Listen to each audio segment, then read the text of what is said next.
네, 종신보험은 비싸고 정기보험은 저렴하다. 요 관점을 조금 바꿔볼게요. 종신보험은 정말 비싼가? 일단 표준형 종신보험입니다. 주계약 1억을 40세 남성이 20년 납으로 가입할 때 월 보험료가 27만 5천 원입니다. 엄청나게 비싸죠.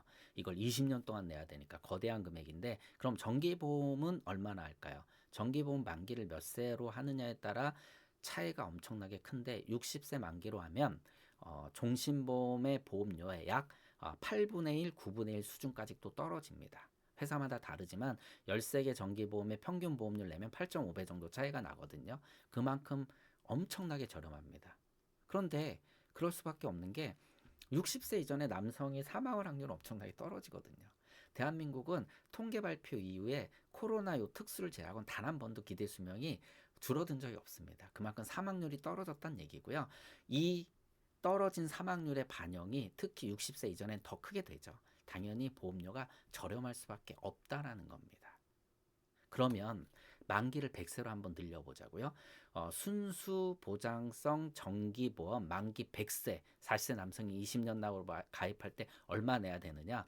자, 눈치채신 분도 있겠지만 제가 현장에서 물어보면 많은 보험 설계사분들이 뭐 10만 원, 12만 원 이런 금액도 얘기를 하시는데, 금액이 얼마냐면 27만 원입니다. 거의 차이가 안 납니다.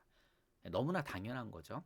100세나 종신이나 대한민국 남성의 현재 기대 수명 80.8세니까 100세 이전에 대부분 다 사망을 하죠. 물론 100세 이후와 종신까지의 잔존 그 이제 그때 사망하는 분들이 있겠지만 극소수기 때문에 보험료 차이가 크게 나지 않는다라는 겁니다. 자, 요것만 봐도 일단 종신보험이 비싸고 정기보험이 싸다라는 것은 단순히 보험료만 갖고 똑같이 죽어서 1억 주는데 종신보험은 30만 원이고 정기보험은 60세 만기로 했을 때 3만 원인 것만 보고 얘기를 하시는 거죠.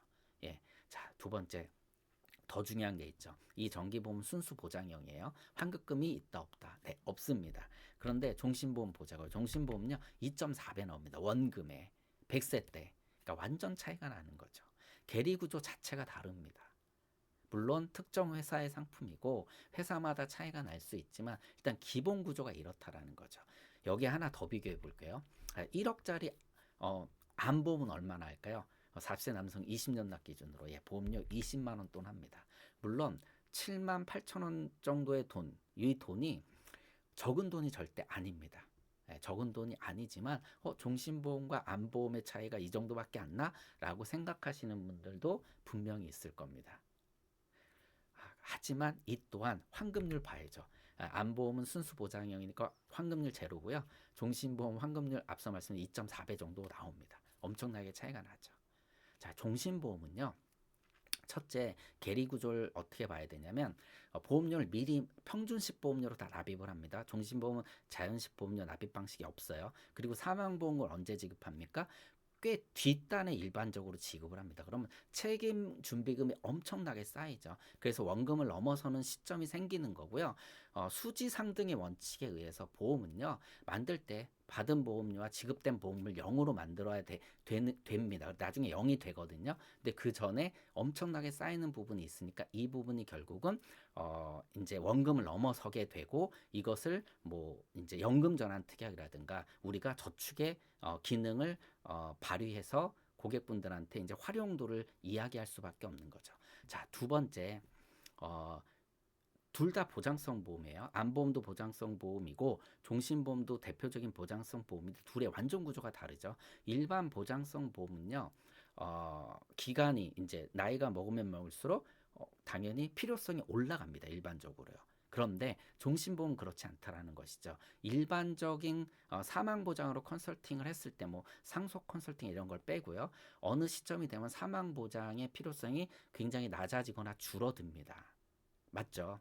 그렇기 때문에 일반 보장성 보험과는 접근 자체, 컨설팅 포인트 자체가 다른 겁니다. 완전 다른 개념의 보장성 보험으로 자리한다라는 것이죠. 그래서 결국 종신보험은요, 사망 보장의 기능과 중간에 해지하게 되면 납입을 넘어서는 시점이 있기 때문에 저축의 기능을 둘 다 갖고 있는, 우리가 이제 인더먼트 인슈어런스라고 하는데 양로보험의 성격을 둘 다 갖고 있습니다. 그래서 이걸 컨설팅에 반영하는 것은 저는 잘못된 게 아니라고 생각합니다. 물론 일부 잘못된 보험 설계사분들이 저축만 갖고 파는 것은 당연히 잘못됐고 질타 받아야 되는 건데, 일반적으로는 상품의 계리 구조, 그 다음에 보장성 보험의 다른 특징을 갖고 컨설팅을 한다라는 거, 저는 잘못된 컨설팅이 아니라고 말씀을 드리는 거고요. 특히 최근에는 이제 요 계리 구조를 활용을 해서 단기납 종신이 나오는 거죠. 일반 종신보험보다는 월등히 비쌉니다. 엄청나게 비싸죠. 근데 미리 그 보험료를 받아놓고 받은 보험료를 굴려서 환급금을 이제 100% 환급률을 5년, 7년, 10년 만에 만들어내는 거죠. 엄청난 거죠. 예, 그런데 실제 이게 그러면 보험료를 많이 받았으니까 환급률이 빨리 나오는 게 당연한 거 아니냐라고 할 수도 있겠지만, 장기적으로 보게 되면 일반 시중금리의 저축보다 환급률이 높게 나오는 경우가 있다라는 겁니다. 여기에 대해서 사망보장까지 갖추고 있기 때문에 이 사망보장과 저축의 기능을 필요로 하는 고객분들한테는 충분히 좋은 컨설팅이 될 수 있다라고 말씀을 드리는 겁니다. 자, 종신보험 우리가 보통 이제 뭐 고해감이 좋아요, 일반함이 좋아요, 그러면 일반함이 좋죠. 그러지만 일반함이 고해감에 비해서 많게는 뭐 한 11배도 비싸거든요. 그러니까 보험료라는 거를 대입시켜야 되는 거고, 아까 보여드린 종신보험이나 정기보험에서는 우리가 확률이라는 걸 대입을 하게 되면 보험은 비싸고 싸고가 사실은 없다. 뭐 물론 이제 가성비라는 건 있습니다. 왜냐하면 대한민국은 자사손해율을 쓰기 때문에 회사마다 손해율이 다 다르거든요. 예, 어쩔 수 없죠. 그리고 생보사, 손보사 다르고, 그래서 우리 컨설턴트 분들이 그거를 갖고 비교를 하시는 건데, 이런 기준은 갖고 있으면 컨설팅 할 때 도움이 될 것 같아서, 예, 관점을 좀 달리할 수 있을 것 같아서 제 강의 내용 중에 일부를 한번 이렇게 말씀을 드려본 겁니다.